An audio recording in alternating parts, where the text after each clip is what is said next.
In this episode, we're breaking down how Justin Welsh makes 2.5 million as a solopreneur after watching hours of his interviews, tweets, and newsletters so you don't have to. Let's see what can we steal from him. From what is he selling, products, how is he selling, marketing, and how did he get here, strategy. For those who are new, my name is Sergio Leis and I'm sharing stories every Sunday on my solopreneur journey. This is week 10 and I have $300 left in savings. I'm running out of money, but I've secured $4,000 from a quick project with Coca-Cola. You can subscribe or join my newsletter down below if you want to be part of the journey. All right, let's get into it.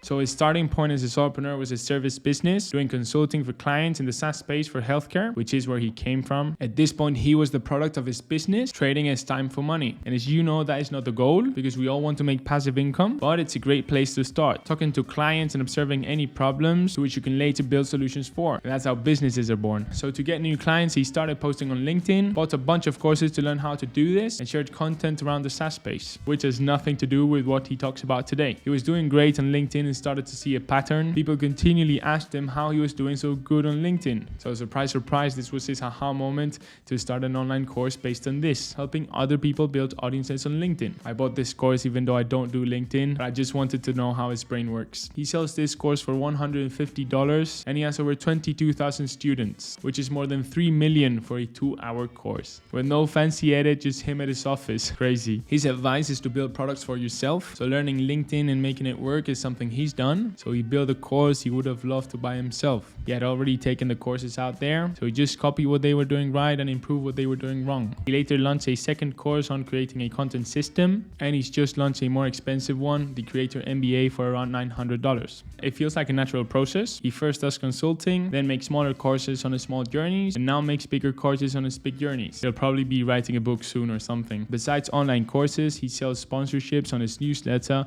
for $3,500 the spot, which is crazy just for an ad inside of an email. But he has more than 200,000 subscribers and he's booked out for 1 month. So he must be generating value for anyone purchasing. And lastly, he has a not so apparent subscription business, which he's selling like a Trojan horse after people purchase his course. And this is a $9 a month subscription for his Notion templates every month. This is making him around 18K every month and has no additional efforts because he's already doing these templates for himself. Anyway, his entire business is a one-man show with no team and no VAs. And he spends very little to run this, like around 1K a month, making him 92% profit margins, which again is just crazy.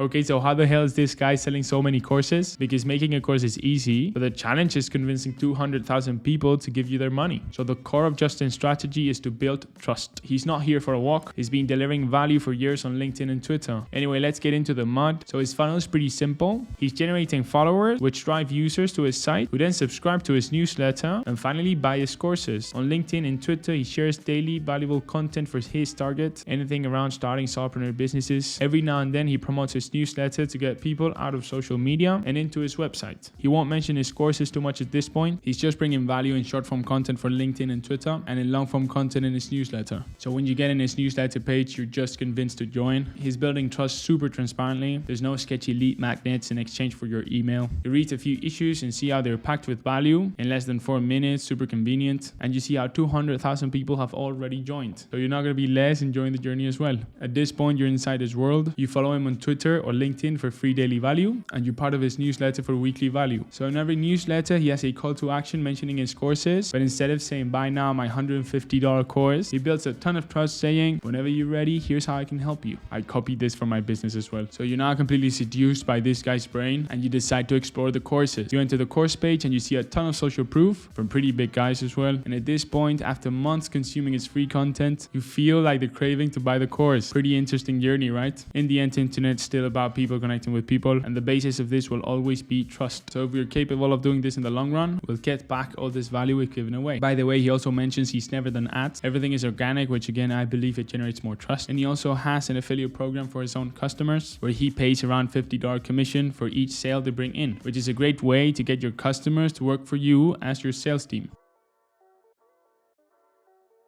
So he compares his journey to running a marathon. At the start, there's a bunch of people together, but at the end, there's just a few people around. So here's what I'm reading between the lines. He's going for the long run, and that's always the advice of these guys. However, they don't mention how to actually be in business for the long run. So how can we design our business and lives so we can happily do this for years without burning out? Like Amazon, they wouldn't compete to 3 years, they compete to 7 years. This way, they made sure half of the competitors weren't around in 7 years, and the new ones couldn't compete because they have been around for 7 years. So this guy's pretty big in systems and processes. There's a great book, The E-Myth, that talks about this. So how can we build a business and life that will encourage us to be in the game for years? What systems do we have to get in place to automate this for the long run? My example, if it helps anyone, I reflected and came to the conclusion that I love starting online businesses and sharing what I learned with other people. Even though it's work, I really enjoy this and I could be doing this for ages. What is your thing? Well, I'm putting the systems in place to deliver every week, 1 short content on Instagram, 1 long content on YouTube, and 10 lessons in my courses. So if I can do this for 3 years consistently, improving 1% every week, it just becomes inevitable to have success. And I believe that's how Justin made it, putting systems in place and delivering value consistently for years. Let me know in the comments if you have any questions. I reply to all of them, and it also makes the algorithm think my videos are cooler. Here's a similar video on how Mark Lewis making $1,700 a day